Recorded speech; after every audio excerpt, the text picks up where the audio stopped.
জাতীয় পার্টির chairman G M কাদেরের রংপুরের বাসভবনে হামলা, ভাঙচুর ও আগুনের ঘটনায় যারা উদ্বিগ্ন তারা গত ৯ মাসে আওয়ামী লীগের সন্ত্রাসী ও খুনিদের ধরতে কয়টি অভিযান চালিয়েছে এমন প্রশ্ন তুলেছেন জাতীয় নাগরিক পার্টির উত্তরাঞ্চলের মুখ্য সংগঠক সার্জিস আলম।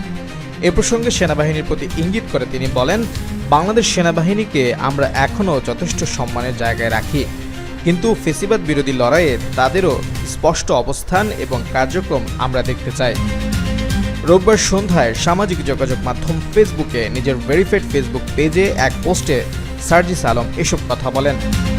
ওই পোস্টে সার্জিস আলম কয়েকটি পয়েন্ট ধরে কথা বলেন, যেখানে প্রথম পয়েন্টে রয়েছে ৩ দিন আগে রংপুরে জাতীয় পার্টি থেকে মনোনীত অবৈধ নির্বাচনের একাধিকবারের অবৈধ মেয়র মোস্তফা আবার মেয়র পদে ফিরে আসার জন্য আওয়ামী লীগের পোষ্য বি টিম জাতীয় পার্টি এবং আওয়ামী লীগ, যুবলীগ, ছাত্রলীগের সন্ত্রাসীদের সঙ্গে নিয়ে রংপুর শহরে বিক্ষোভ মিছিল করেছে।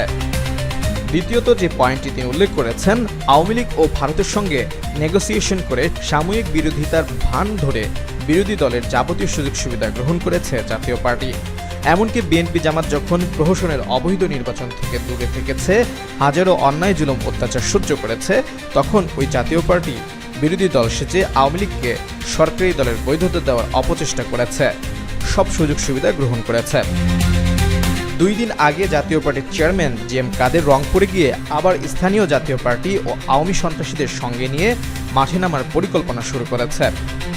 অতঃপর যখন রংপুরে ফেসিবাদ বিরোধী ঐক্য একসঙ্গে জি এম কাদের ও জাতীয় পার্টির বিরুদ্ধে অহিংস বিক্ষোভ মিছিল করে, তখন জাতীয় পার্টির সন্ত্রাসীরা সে বিক্ষোভ মিছিলে প্রথম হামলা চালায়। এরপর জি এম কাদেরের বাড়িতে একটি বাইক পোড়ানোর ঘটনা দেখা যায়। এই বাইক পোড়ানোর মব বা ভ্যান্ডালিজমকে সর্বোচ্চ গুরুত্ব দিয়ে রংপুরের দায়িত্বরত সেনাবাহিনী সংশ্লিষ্টদের খুঁজতে 9 মাসের সর্বোচ্চ বড় অপারেশনের জন্য মাঠে নামে।